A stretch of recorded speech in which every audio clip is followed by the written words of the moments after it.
Puncak Niaga Holdings has dropped its 14 billion ringgit suit against the Selangor state government for what it had alleged was a forced takeover of the state's water industry back in 2017.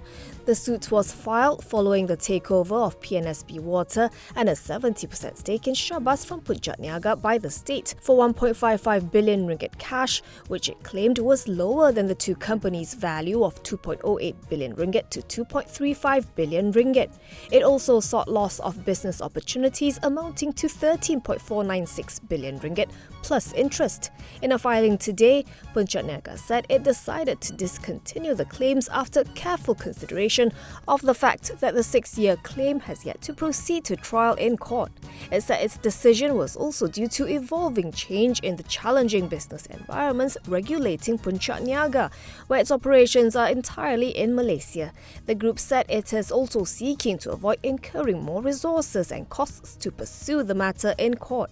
The stock rose 10.8% to 41 sen, valuing it at 184.2 million ringgit.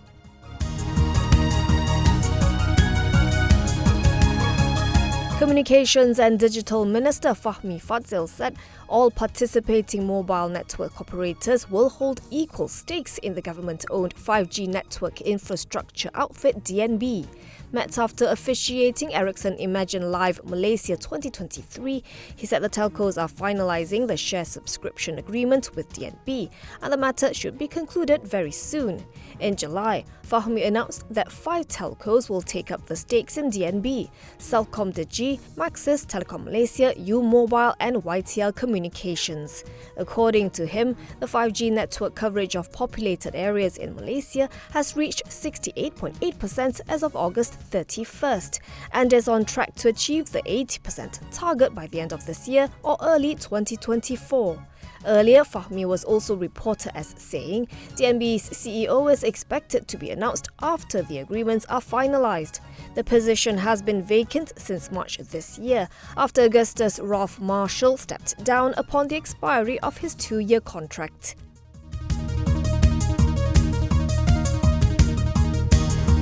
Astro Malaysia Holdings said its second quarter FY 2024 bottom line was dragged by higher operating costs and unfavourable forex loss.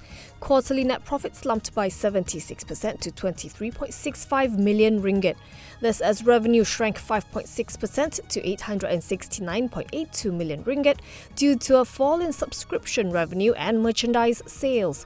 As for the first 6 months of FY 2024, Astro's net profit stood at 39.55 million ringgit, down 80.1%, while its top line fell 6.5% to 1.76 billion ringgit. The pay TV services provider did not declare any dividend. It said this is in line with its new policy to distribute dividends annually from consolidated profit after tax and minority interest.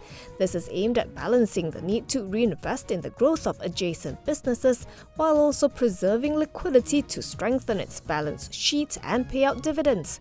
On its prospects, Astro said it sees prolonged macroeconomic headwinds persisting for the remainder of FY 2024. While it maintains a cautious outlook, its CEO Ewan Smith said the group is committed to investing in content production with over 300 million ringgit earmarked for this fiscal year. Its shares fell 0.97% to 51 sen, valuing it at 2.64 billion ringgit.